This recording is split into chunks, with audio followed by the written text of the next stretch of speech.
முகம் பார்க்க நானும் முடியாமல் நீயும் திரை போட்டு உன்னை மறைத்தாலே பாவம்.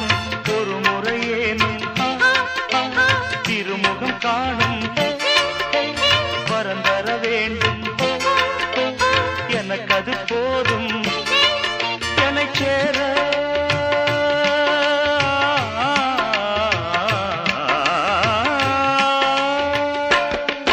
என்னை சேர எதிர்பார்த்து முன்னம் 7 ஜென்மம் ஏங்கினேன். பாவெண்ணிலா உன்னைத்தானே வானம்